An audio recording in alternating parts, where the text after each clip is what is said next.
ସରିଲା ନିର୍ବନ୍ଧ।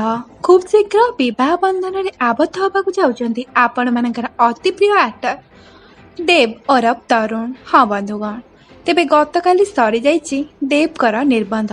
ତେବେ ଦେବଙ୍କର ନିର୍ବନ୍ଧ କାହା ସହିତ ହୋଇଛି ଏବଂ ଦେବ କାହାକୁ ବିବାହ କରିବାକୁ ଯାଉଛନ୍ତି, ଯଦି ଆପଣ ସମ୍ପୂର୍ଣ୍ଣ ଅପଡେଟ୍ ଜାଣିବାକୁ ଚାହୁଁଛନ୍ତି ତ ଆମର ଏହି ଭିଡ଼ିଓଟିକୁ ଶେଷ ପର୍ଯ୍ୟନ୍ତ ନିଶ୍ଚୟ ଦେଖନ୍ତୁ। ତେବେ ବନ୍ଧୁଗଣ, ଆପଣମାନେ ତ ଦେବ ମହାନ୍ତିଙ୍କୁ ବେଶ ଭଲ ଭାବରେ ଜାଣିଥିବେ, ଯିଏକି ତୁ ମୋ ଆଖିର ତାରା ସିରିଏଲରେ ଦମଦାର ଅଭିନୟ କରୁଛନ୍ତି।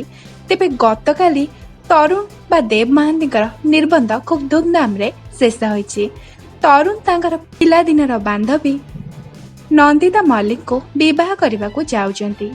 ତେବେ ଦେବଙ୍କର ଏନଗେଜମେଣ୍ଟରେ ଖୁବ୍ ସାରା ଆକ୍ଟର ଏବଂ ଆକ୍ଟ୍ରେସ୍ ମାନେ ଯୋଗ ଦେଇ ତାଙ୍କୁ କଂଗ୍ରାଚୁଲେସନ୍ ଜଣାଇଛନ୍ତି। ଗତ କିଛି ଦିନ ମଧ୍ୟରେ ଦେବ ନନ୍ଦିତାଙ୍କୁ ବିବାହ କରିବାକୁ ଯାଉଛନ୍ତି।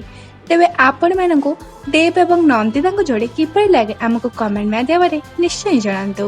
ଏବଂ ଯଦି ଆମର ଭିଡ଼ିଓଟି ଆପଣଙ୍କୁ ଭଲ ଲାଗିଛି ତ ଭିଡ଼ିଓକୁ ଲାଇକ୍ କରିଦେବା ସହିତ ଚ୍ୟାନେଲଟିକୁ ସବସ୍କ୍ରାଇବ୍ କରି ପାଖରେ ଥିବା ବେଲ୍ ଆଇକନ୍ ପ୍ରେସ୍ କରିବାକୁ ଜମାରୁ ଭୁଲନ୍ତୁନି।